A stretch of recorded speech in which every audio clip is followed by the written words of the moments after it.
क्योंकि social media पर मौलाना सज्जाद नोमानी के समर्थन का जिस तरह से कंडम किया गया और कहा गया कि अब तो महायुति की सरकार बननी तय है। खासतौर से आदिल जो एक सोशल एक्टिविस्ट है, उन्होंने भी अपने वॉल पर लिखा, जो अपने दर्शकों को हम दिखा रहे हैं। तो इस बात को भी समझने की जरूरत है कि क्या कुछ धरातल पे चल रहा है, क्या नहीं चल रहा है। इम्तियाज जलील साहब हार गए तो कहा गया कि साहब उनके खिलाफ इतने सारे मुसलमान खड़े हो गए। भाई कोई हिंदू भी हारे हैं, उनके खिलाफ भी वो सारे हिंदू लड़ते हैं। ऐसे उलमाए किराम जो अपनी कम्युनिटी की रुसवाई का बाइस बनते हैं, या ऐसे धार्मिक लीडर जो अपनी कम्युनिटी की रुसवाई का बाइस बनते हैं, ऐसे लोगों से भी आपको सतर्क रहने की जरूरत है। अगर मुसलमानों को टारगेट करने का भाजपा पे आरोप लगेगा या उसके घटक दलों को, तो मौलाना के ये बयान उसको प्रमाण के तौर पर पेश किए जाएंगे कि इन्होंने हमारा समर्थन नहीं दिया, इन्होंने। भाई आप खामोश रह सकते, आप किसी का समर्थन करके पूरी कम्युनिटी को जलील करवाते हैं, पूरी कम्युनिटी को रुसवा कराते हैं।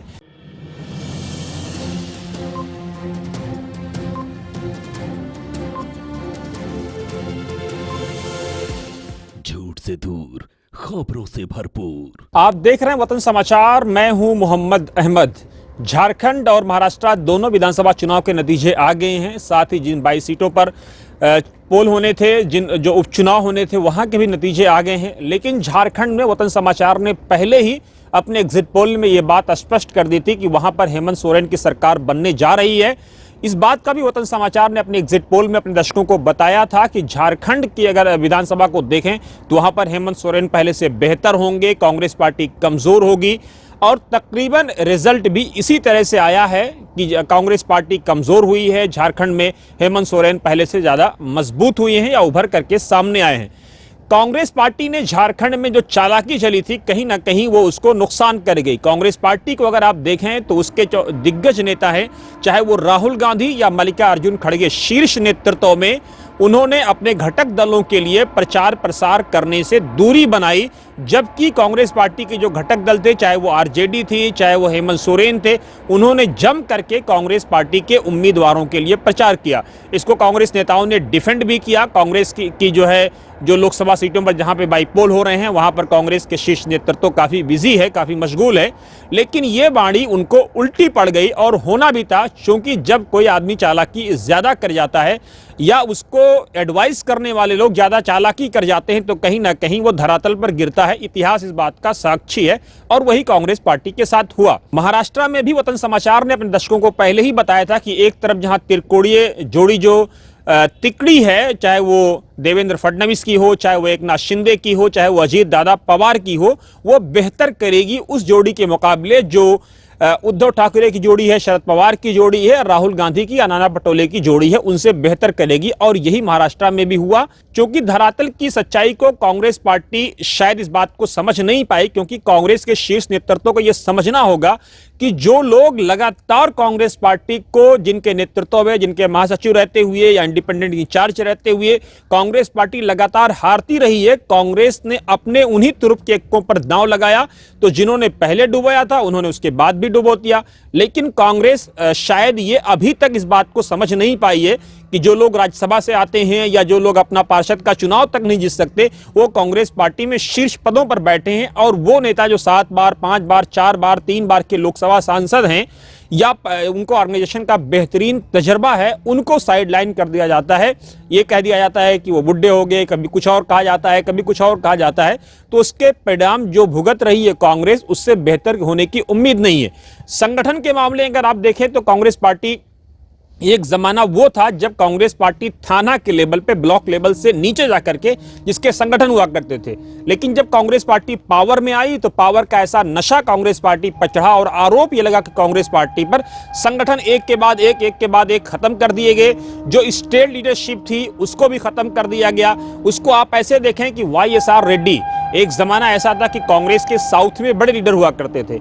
जब उनके बेटे जगन ने कहा कि उनको आप सीएम बना दीजिए, तो कांग्रेस का शीर्ष नेतृत्व इसके खिलाफ खड़ा हो गया, और जगन को सीएम बनाने के बजाय उन लोगों ने पार्टी को तोड़ना मुनासिब समझा कांग्रेस के नेताओं ने, कि पार्टी अलग हो जाए। जगन को अलग कर दिया गया, और जगन ने आंध्रा में एक लंबे समय तक रूल किया। यही हाल अगर आप देखें तेलंगाना में हुआ। तेलंगाना में भी अगर आप देखें, जो इससे पहले के आउटगोइंग सीएम थे, उन्होंने भी कहा कि एक मौका उनको दे दीजिए, वो अपनी पार्टी को मर्ज कर देंगे कांग्रेस पार्टी में। लेकिन कांग्रेस के शीर्ष नेतृत्व ने उस वक्त शीर्ष नेतृत्व को, जो उनकी नीचे वाली लीडरशिप थी, उसने गुमराह किया। और उसके बाद जो हुआ वो आपने देखा कि किस तरह से जो है एक लंबा राज आउटगोइंग सीएम ने तेलंगाना में किया। और उसके बाद अब जाकर के कांग्रेस पार्टी को वो नेता लेकर के पावर में आया है जिसको फुल फ्लेश पावर दी गई, जिस पर पहले यह आरोप लगाया गया।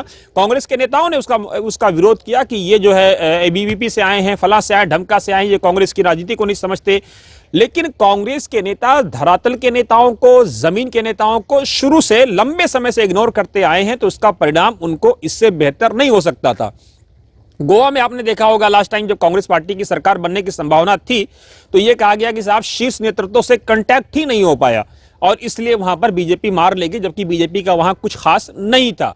इसी तरह एक के बाद एक एग्जाम्पल आप महाराष्ट्र में जिस व्यक्ति को लंबे समय तक प्रभारी बनाया गया, उनका ट्रैक रिकॉर्ड आप देख लें, कितने चुनाव उन्होंने जितवाए और कितने चुनाव उन्होंने हरवाए हैं।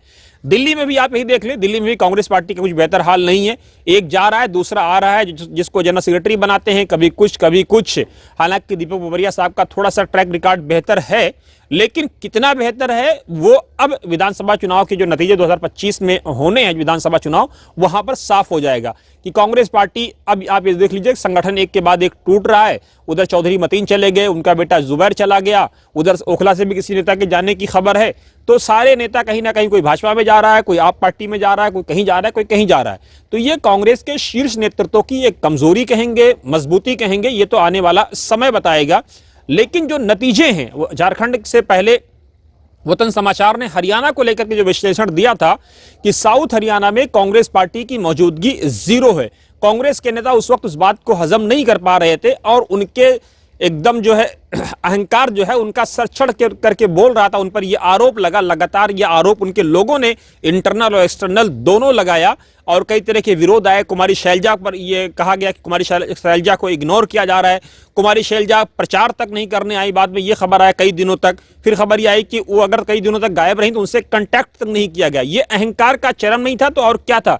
इसको कांग्रेस पार्टी के नेताओं को सोचना और समझना होगा कि एक व्यक्ति को इतनी छूट आपने दे दी है कि आप सवाल जवाब नहीं कर रहे हैं और दूसरे व्यक्ति से आप इतनी सवाल जवाब कर रहे हैं कि अगर वो जा नहीं रहा है तो उससे आप पूछने को तैयार नहीं कि आप आए नहीं, क्यों नहीं आए।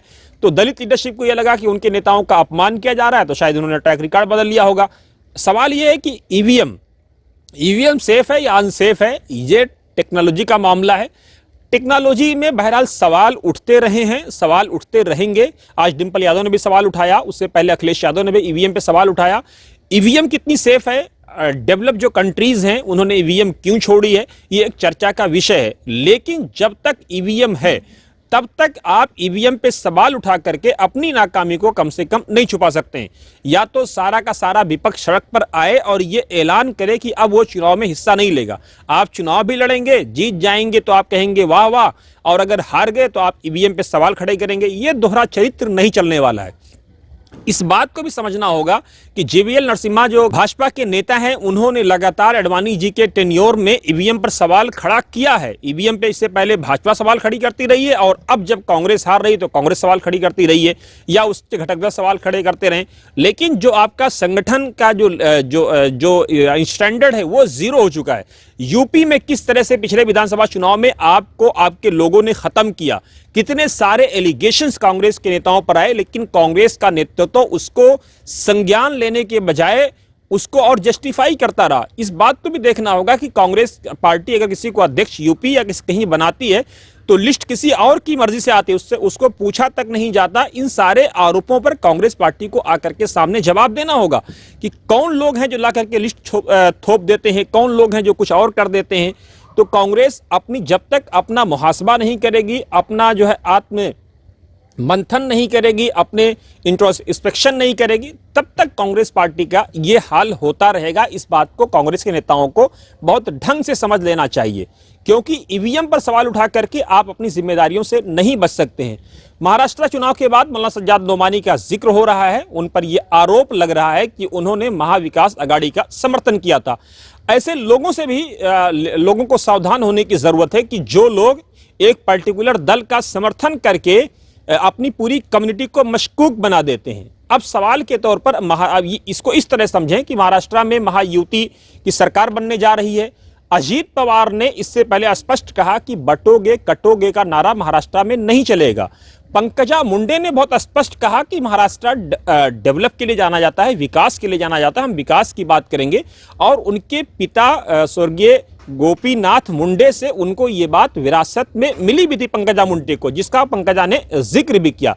लेकिन अब सवाल ये है कि आज जो रोगी मीडिया का जो रवैया था वो इंतहाई अफसोसनाक, इंतहाई चिंताजनक और बेहद निराशाजनक था कि जब पंकजा उस वक्त देवेंद्र फडणवीस से मिल रही थी तो पंकजा पे टोंट किया गया कि अभी तक कह रही थी कि जो है कटोगे बटोगे का नारा नहीं चलेगा, और उसके बाद वो मिल रही हैं। तो इस तरह की जो बातें हैं, इस बात को भी देशवासियों को समझना होगा कि क्या उनको शिक्षा चाहिए, क्या उनको स्वास्थ्य चाहिए, क्या उनको स्कूल चाहिए, क्या उनको हॉस्पिटल चाहिए, अपने बच्चों की सेफ्टी चाहिए, या बटोगे कटोगे के नारों के साथ उनको एक लॉलीपॉप और एक लेमन जूस दे दिया जाएगा और इसी तरह से वो आगे बढ़ते रहेंगे। इस पर भी जनता को सोचने की जरूरत है, क्योंकि आज जो हेमंत सोरेन ने जिस बात को लेकर के स्पष्टीकरण दिया है और कही वो बेहद इंपॉर्टेंट चीज है कि मतदाता और नेता के बीच का जो रिश्ता है वो शिक्षक और छात्र का होना चाहिए, कि किस तरह से एक शिक्षक की क्या जरूरत है एक छात्र को, शिक्षक इस बात को अच्छी तरह से समझे। और पिछले 1 साल में हमने उसको समझा है, ग्राउंड पे उतर करके काम किया है, ग्राउंड पे हम गए हैं जनता के बीच में, इसलिए नतीजे हम दे पाए हैं। और अगर हम लोकसभा में जेल से बाहर होते तो इससे बेहतर नतीजे हम दे सकते थे। अब सवाल यह पैदा होता है कि मौलाना सज्जाद नोमानी ने जिस तरह से महाविकास आघाड़ी का समर्थन किया, अब कल को पूरी कम्युनिटी भाजपा पावर में आ गई है। अगर मुसलमानों को टारगेट करने का भाजपा पे आरोप लगेगा या उसके घटक दलों को, तो मौलाना के ये बयान उसको प्रमाण के तौर पर पेश किए जाएंगे कि इन्होंने हमारा समर्थन नहीं दिया, इन्होंने। भाई आप खामोश रह सकते, आप किसी का समर्थन करके पूरी कम्युनिटी को जलील करवाते हैं, पूरी कम्युनिटी को रुस्वा कराते हैं। आरएसएस भी किसी पे आरोप लगता है कि वो किसी दल का समर्थन करती है, लेकिन आरएसएस ने कभी ओपनली कोई बयान नहीं दिया। मुस्लिम संगठन जो हैं, कभी इनको समर्थन दे दो, कभी उनको समर्थन दे दो, कभी उनको समर्थन दे दो, अपनी जो क्रेडिबिलिटी है उसको कहीं ना कहीं खो देते हैं।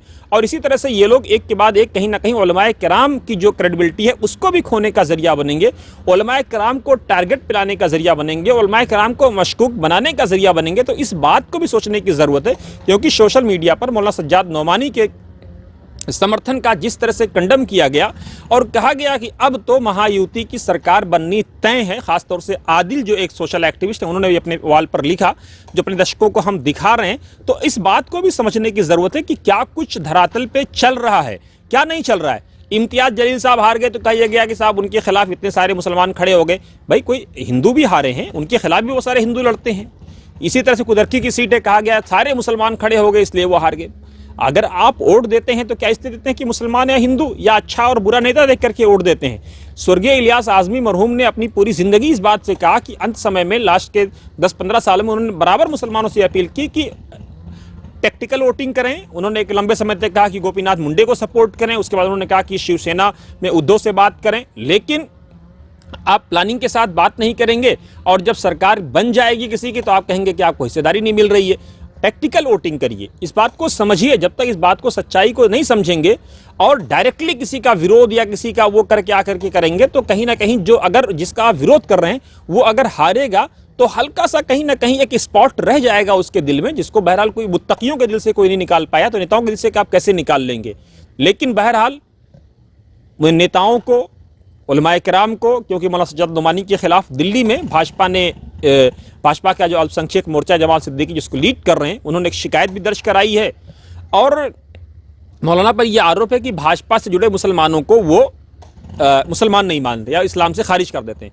आपके पास कौन सा सर्टिफिकेट है, कौन सा इस्लाम आप लेकर के आए हैं? क्या रसूल अकरम सल्लल्लाहु अलैहि वसल्लम ने कहा कि जो भाजपा में शामिल हो जाएगा वो मुसलमान नहीं रहेगा? कमाल की चीज़ है। इस बात पर भी गौर करने की ज़रूरत है कि ऐसे उलमाए किराम जो अपनी कम्युनिटी की रुसवाई का बाइस बनते हैं या ऐसे धार्मिक लीडर जो अपनी कम्युनिटी की रुसवाई का बाइस बनते हैं, ऐसे लोगों से भी आपको सतर्क रहने की ज़रूरत है। कमेंट बॉक्स में ज़रूर अपनी राय दें और आप देखते रहें वतन समाचार।